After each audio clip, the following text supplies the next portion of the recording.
Em todas as culturas humanas, a morte nunca foi um fato corriqueiro, insignificante. Pelo contrário, sempre teve papel de destaque, era pensada, sentida, vivida e carregada de simbolismo.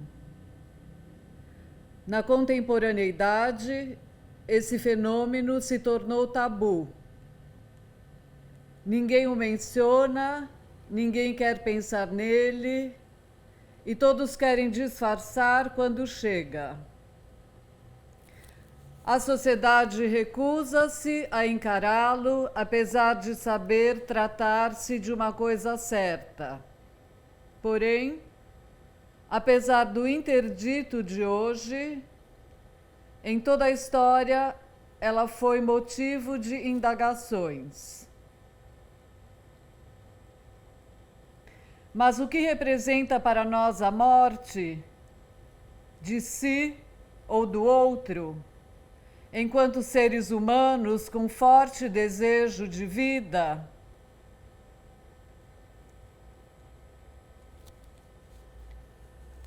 Representa muito mais que uma certeza natural. A reflexão sobre o trespasse, as atitudes e os rituais que os acompanha, tornou-se uma questão essencial em todas as culturas. Mesmo ela tornando-se interdita, hoje, em tempos de hospitalização, o fenômeno foi substituído pela doença. Apesar dessa ocultação, sua história jamais será encerrada.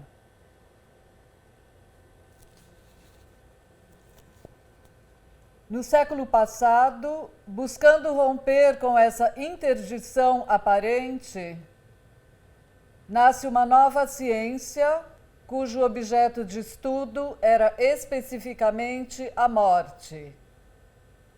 A tanatologia. A tanatologia poderia ser definida como a ciência que estuda a morte e o processo de morrer em todos os seus aspectos: forense, antropológico, social, psicológico, biológico, educacional, filosófico, religioso e estético.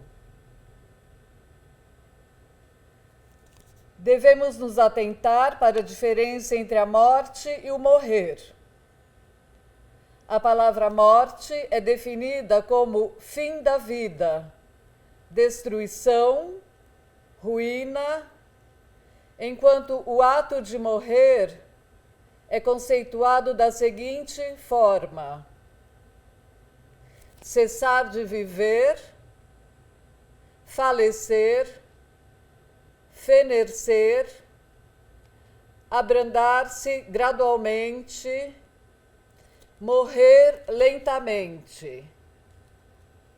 Do ponto de vista filosófico, a morte aparece como uma condição inerente ao ser vivo, sendo ela a única certeza que se tem do desdobramento humano, onde o morrer torna o homem em absolutamente nada ou toma-o em absolutamente outro.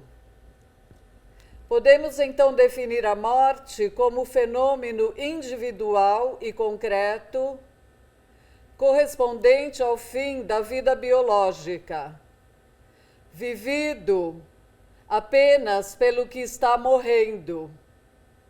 O protagonista, sendo possível a outros apenas o acompanhamento, o desenrolar desse processo em segundo plano. O morrer, no entanto, corresponde a um procedimento experimentado ao longo da vida, antecedente à morte final e pontuado por sucessivas mortes antes da morte propriamente dita.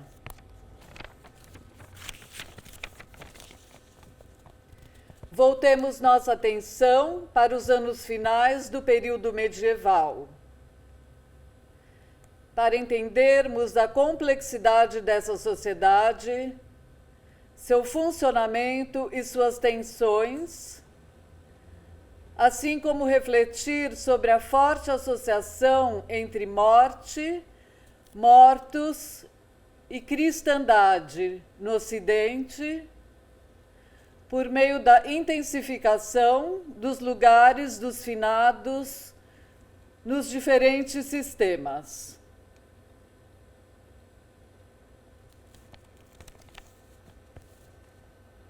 Tradicionalmente, convém situar a Baixa Idade Média entre os séculos XIV e XV. Esse período costuma atrair a atenção dos historiadores e pesquisadores da temática da morte, por tratar-se de um período marcado por transformações das atitudes dos homens diante do fenômeno. Transformações estas percebidas através das produções iconográficas produzidas na época.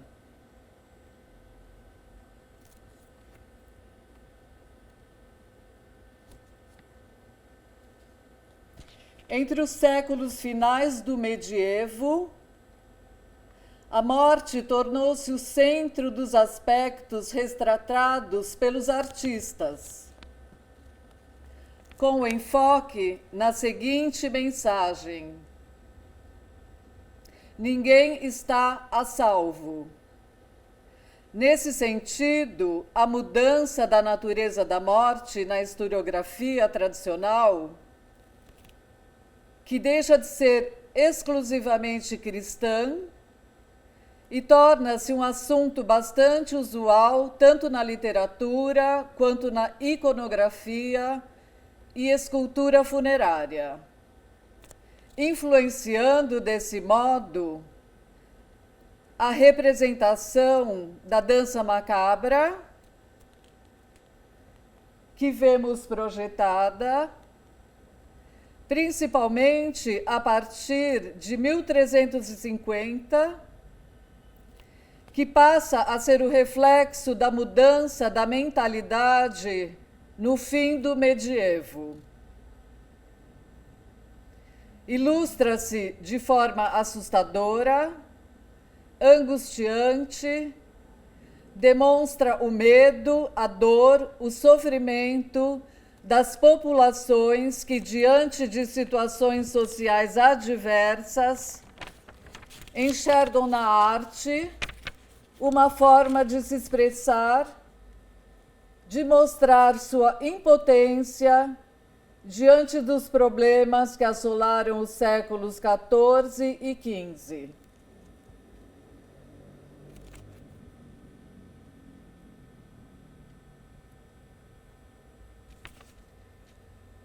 As imagens macabras passam a representar a morte como uma força impessoal, com iniciativa própria e inevitável, cujos esqueletos aparecem envoltos por lençóis brancos, completa ou parcialmente desprovidos de matéria carnal, e utilizando-se da gestualidade corporal, reflexo do desespero diante das dores físicas e doenças epidêmicas, como a peste negra, que ceifou milhares de vidas.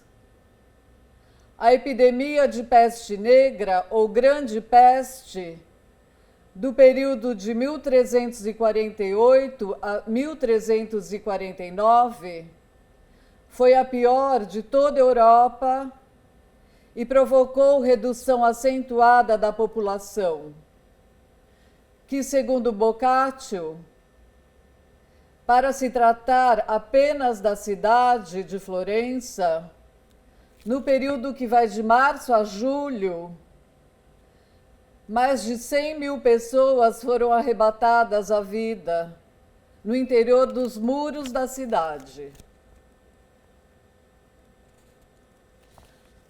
A emergência dos temas macabros sempre foi trabalhada pela historiografia tradicional e faz emergir novos questionamentos nos trabalhos mais recentes sobre o tema. Estuda-se desde a questão da memória dos mortos até a relação entre morte e a epidemia da peste negra que assolou toda a Europa nos séculos XIV e XV, assim como as lentas, mas profundas transformações das práticas e das mentalidades relacionadas ao tema. Em O Papel da Memória na Pedagogia da Morte, no século XV, através da utilização da lenda dos 3 vivos e dos 3 mortos, Letícia Gonçalves nos mostra a emergência do macabro como uma alegoria para a percepção da morte, como uma profunda ligação com os textos de pregação. Um aspecto importante apontado por ela diz respeito ao desenvolvimento do macabro com a peste. Por mais que as multiplicações dos cadáveres tenham impulsionado essa maneira de figurar os que se foram de forma assustadora, com suas carnes descompostas e os vermes impregnados a elas, o aparecimento desse tipo de representação não coincide exatamente com as pestes e, portanto, não pode ser pensado apenas como resultado direto das mortandades, pois lhe é anterior.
Existe um embate na historiografia que defende a crise e o macabro como anteriores e não resultantes da peste, e que, portanto, estão fundados em fatores internos da cultura. Por outro lado, certos estudos explicam o macabro como mera consequência da doença da peste. Outros afirmam ser difícil não considerar que as pestes tenham consequências marcantes para o impulso de criação das imagens no fim da Idade Média.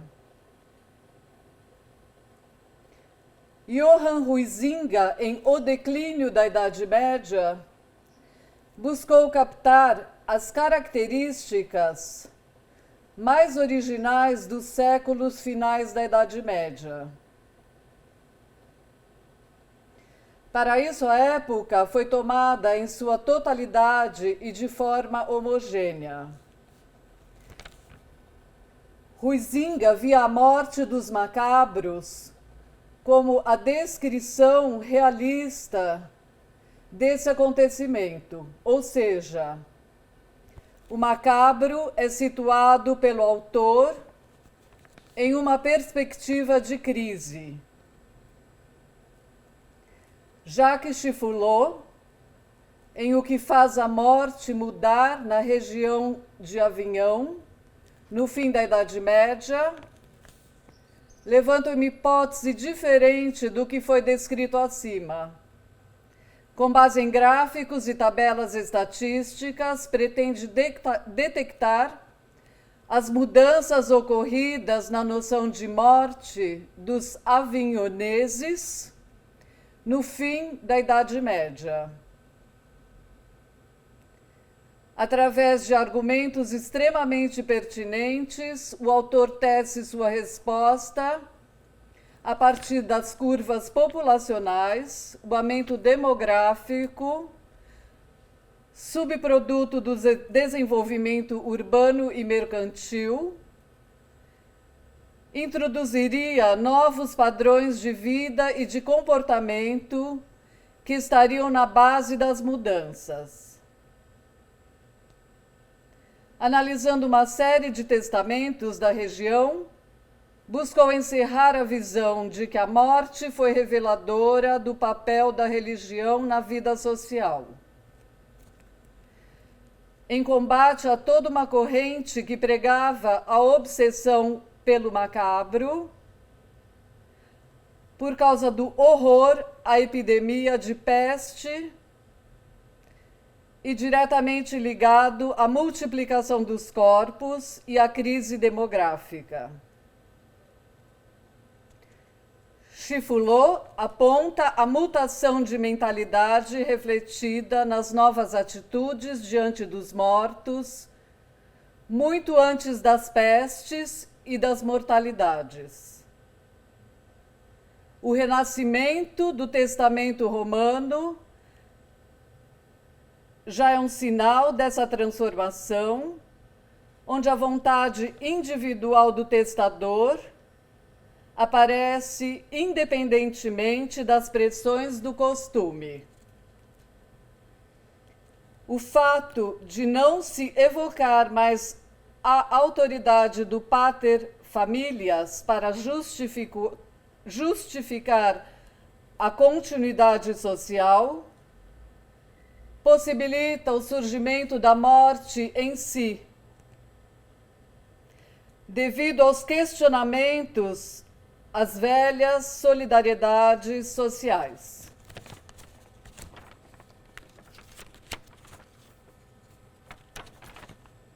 A novidade de seus argumentos consiste em atribuir a essas mudanças um novo significado.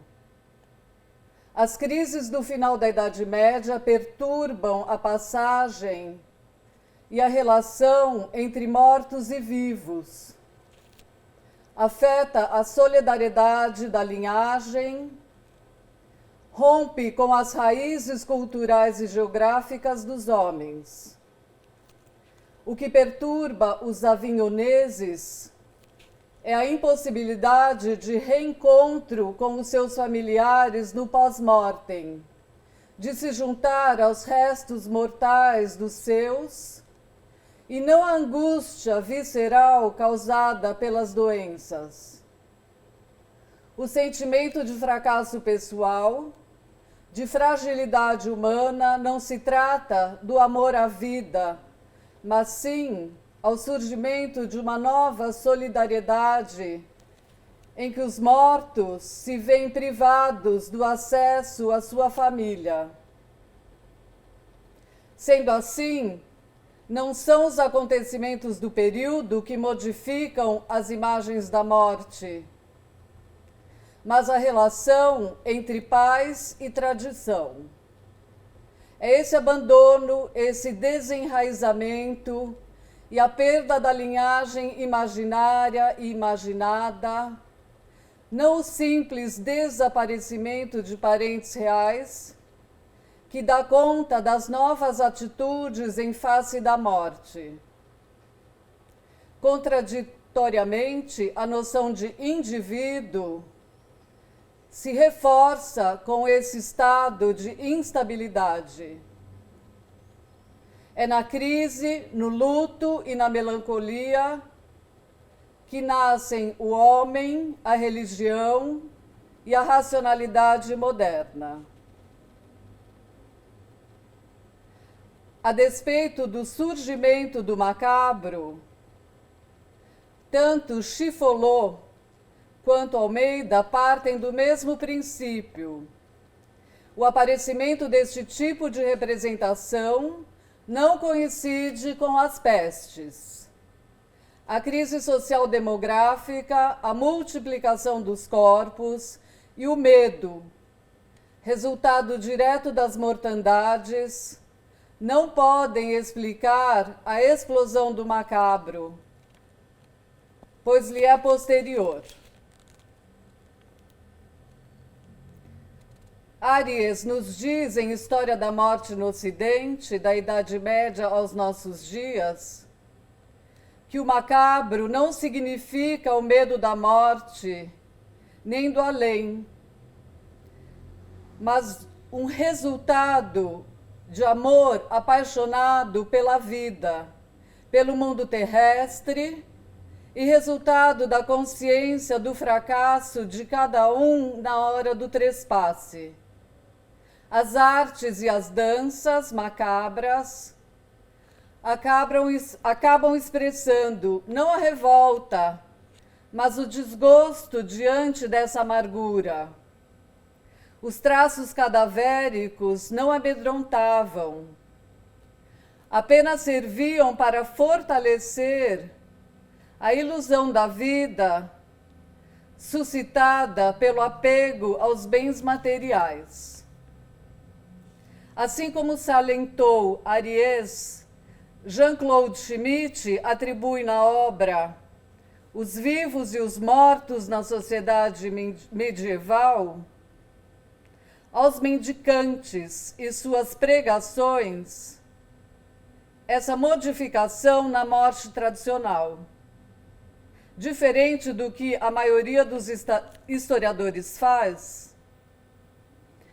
muitos relacionam, muito mais do que deveriam, o macabro às epidemias de peste no fim da Idade Média.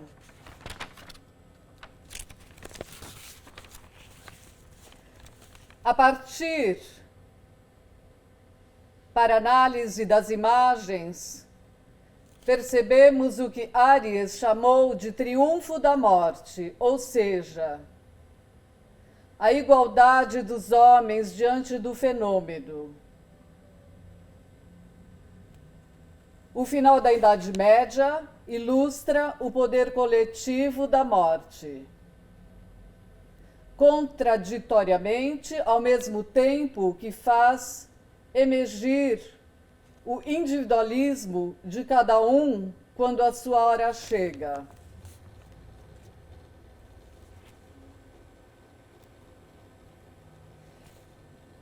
Essa última alegoria afasta-se do individualismo, mas está muito afastada da morte domada. Apesar de ter consciência de que ia morrer e se preparar para isso, a morte não previne. Esse é o seu grande triunfo. Vemos nessas imagens como a morte passou a ser retratada pelos artistas no fim da Idade Média. Tornou-se o tema central das produções iconográficas e reflete algumas das manifestações de histerias religiosas que marcaram esse longo período compreendido entre o século V e o século XV. Descarta-se o imaginário de visão hierárquica, as três ordens ou o imaginário do feudalismo rompe-se.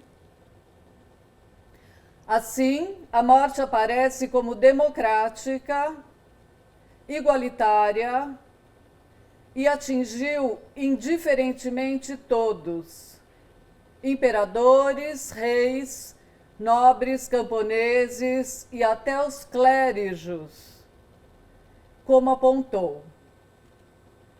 Sobre estes surge uma problemática. Se o clero era responsável pelo intermédio Deus-homem, pela luta incessante contra o pecado, e estava distanciado dos demais cristãos, porque ele também estavam entre as vítimas desse infortúnio, a peste negra passou a ser vista como um castigo, um flagelo divino, regra que recaía também aos membros da Igreja. Logo, todo e qualquer clérigo que tivesse um comportamento desviado do proposto, ou não se enquadrasse nos moldes eclesiásticos, também seria severamente punido por ela. Explica-se nesse contexto o surgimento dos flagelantes, que saíam em procissões penitenciais, com danças e cânticos envoltos de mistérios. Nesse sentido, podemos extrair a função moralizante dessas figurações, que originou-se nos autos de moralidade e devoção, como também em poemas que tratavam da inevitabilidade da morte e do convite à penitência.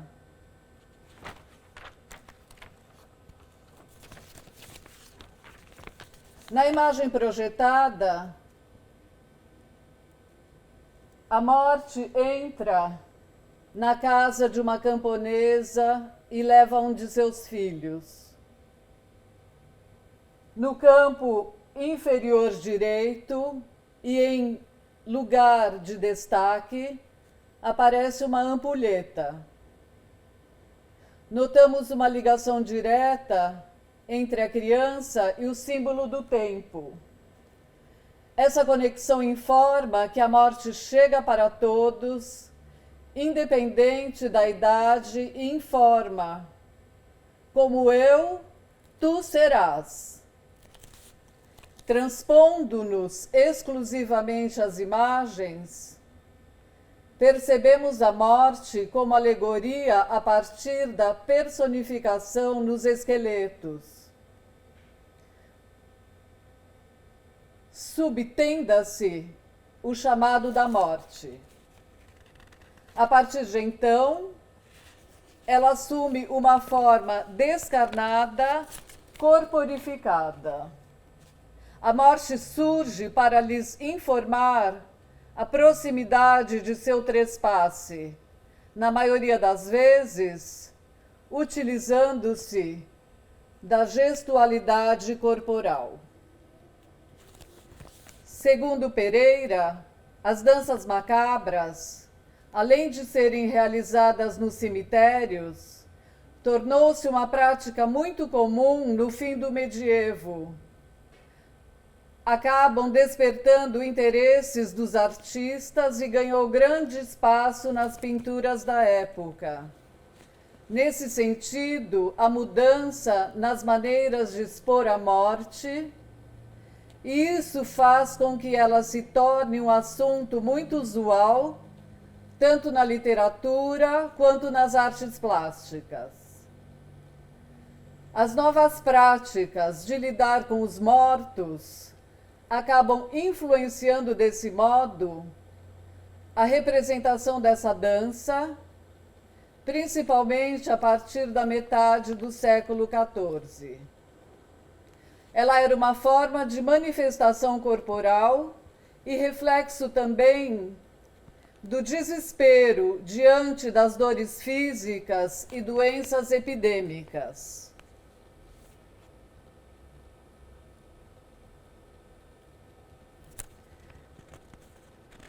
Fazendo uma comparação das imagens que ilustram a morte, com traços cadavéricos, percebemos certa diferença entre as que retratam o fenômeno com ou sem dança.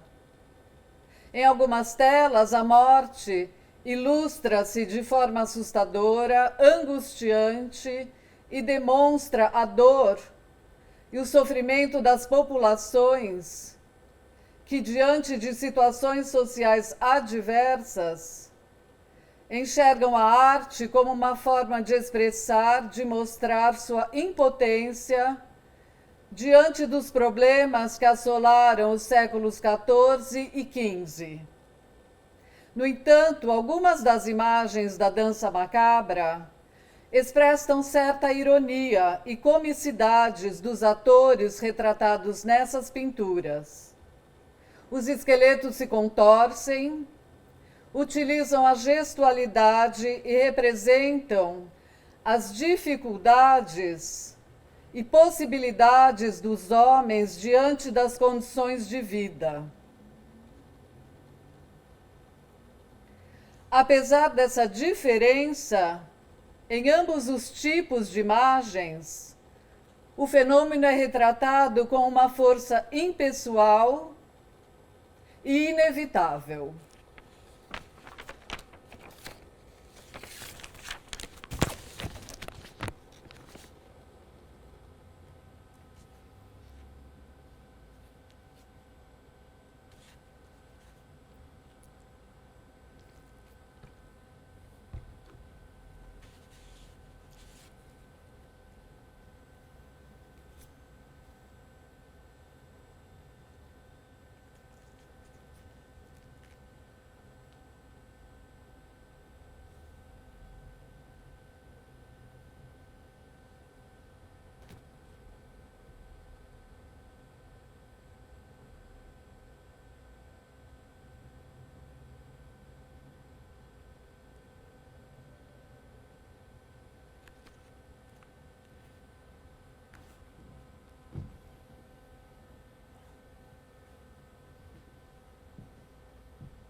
sobre a relação feita entre a crise social-demográfica resultantes das mortandades e a explosão do macabro, acreditamos que a emergência desse tipo de figuração seja pensada a partir da confluência de fatores internos e externos, em que o impacto de choques exteriores numa cultura depende das respostas de dentro, da maneira como uma cultura está predisposta a responder a determinados eventos.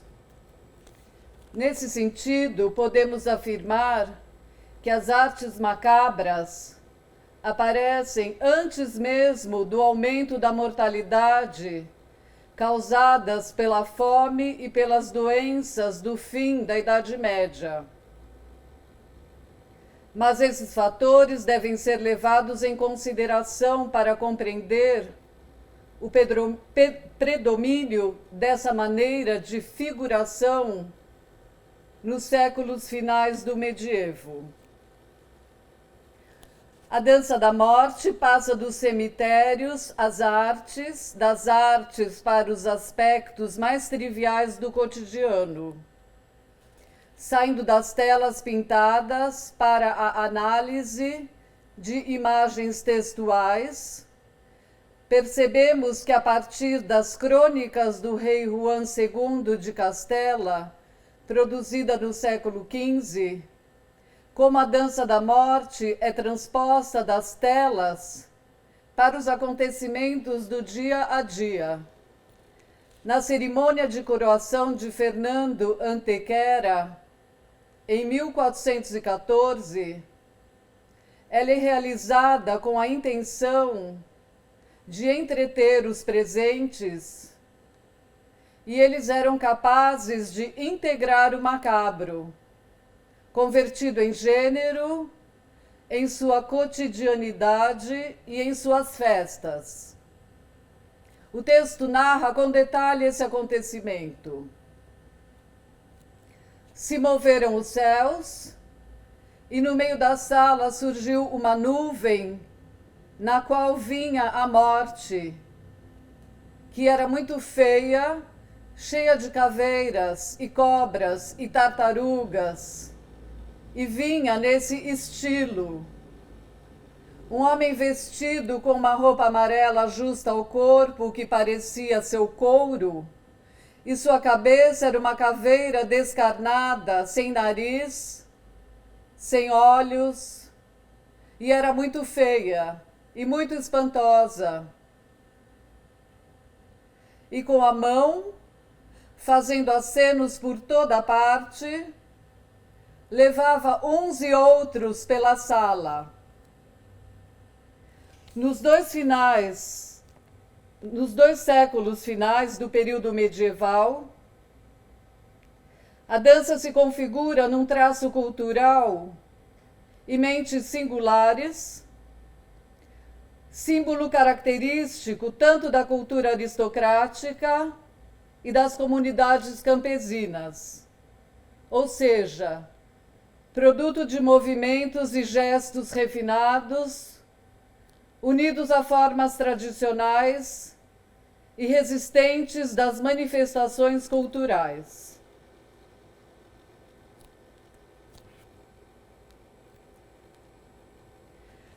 Na Baixa Idade Média, a situação de vida dos homens tornou-se difícil, porém, além dos fatores que contribuíram para o desmantelamento do feudalismo, a peste contribuiu para as modificações nas atitudes diante da morte e sua figuração.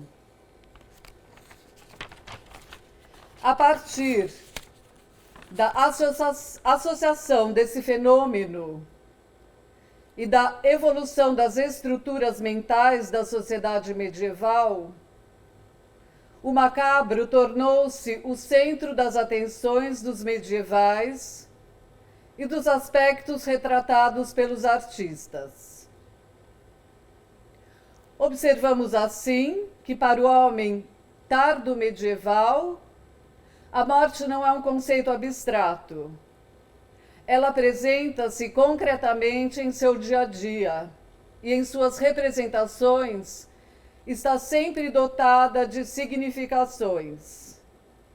Essa complexidade da ideia e do conceito de morte nos faz apreendê-la como uma realidade física e espiritual.